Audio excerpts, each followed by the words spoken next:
Hi friends, welcome to the Bible Project Daily podcast. And we're together working through, God willing, the whole Bible chapter by chapter, verse by verse. And we're in Genesis chapter 20, verses 1 and 2, which is episode 157 of our series, season 2, working through the whole book of Genesis to begin with. And if you want, you can go right back to the start and play catch up over the next few months.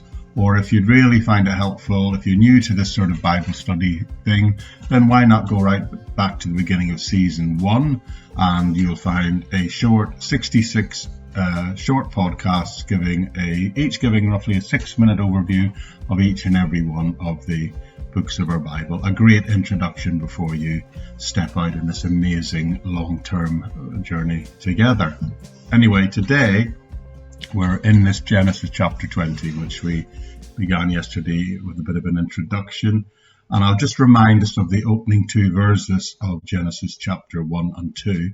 But I've called today's study Breaking Harmful Patterns, because we're going to look at this repeated sin of Abraham. So verses 1 and 2, I'll just remind you, say this. Now Abraham moved on from there into the region of the Negev, and lived between Kadesh and Shur. Excuse me. For a while he stayed in Gerar, and there Abraham said of his wife Sarah, "She is my sister." Then Abimelech, king of Gerar, sent for Sarah, and he took her. So, as I said last time, we have seen Abraham make the same mistake as he made 8 chapters ago, as he made a while back.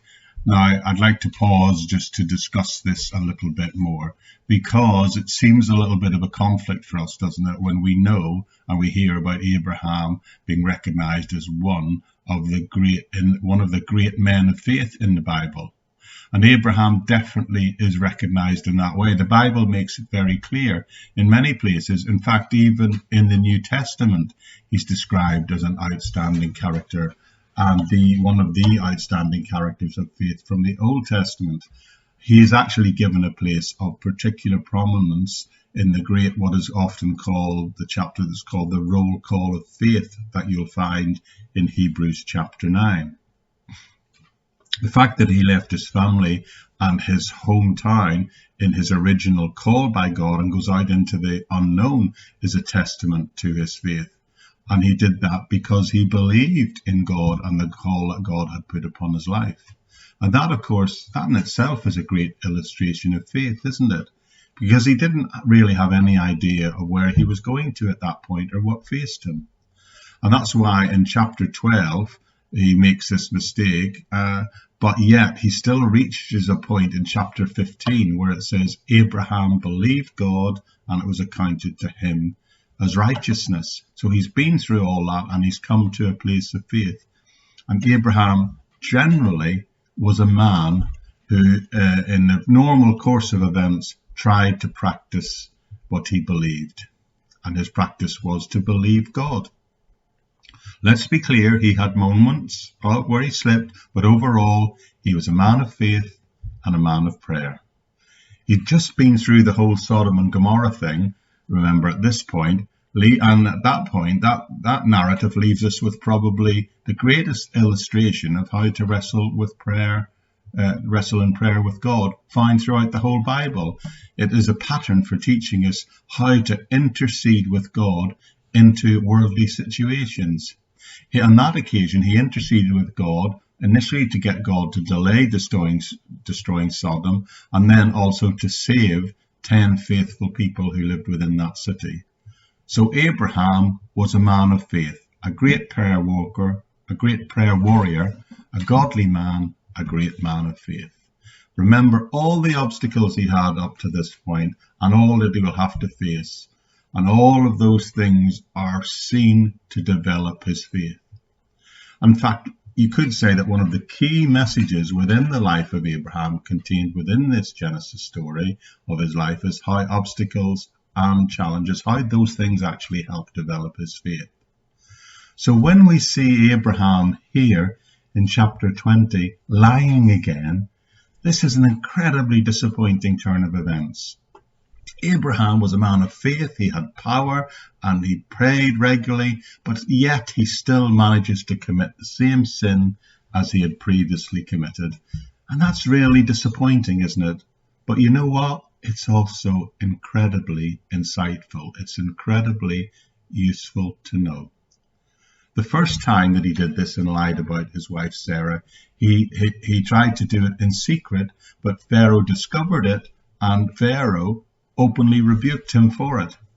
Now, you will see in this passage that he does it again.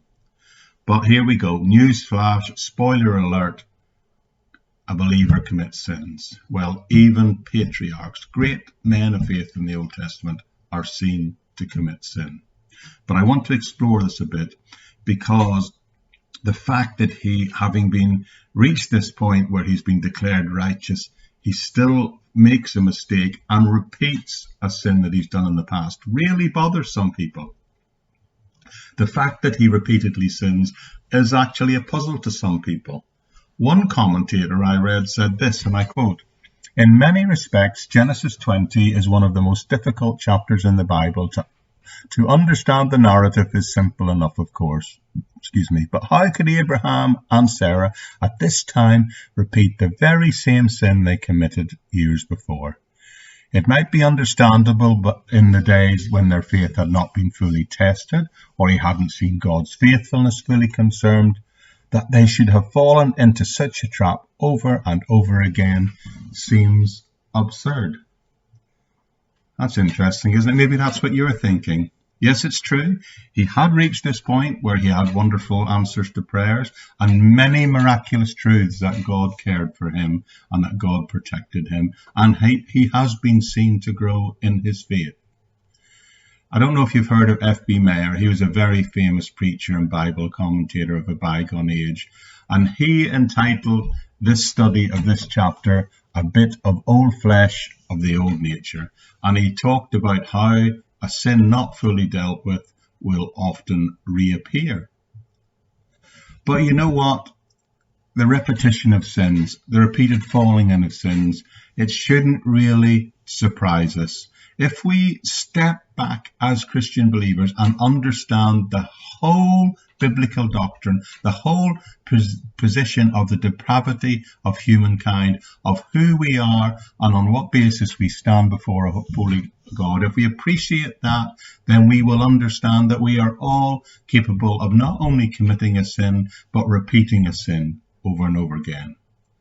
We all know that. And you know why we've all known that? I suspect we all know that's true because we've all done that at some point in our life, right?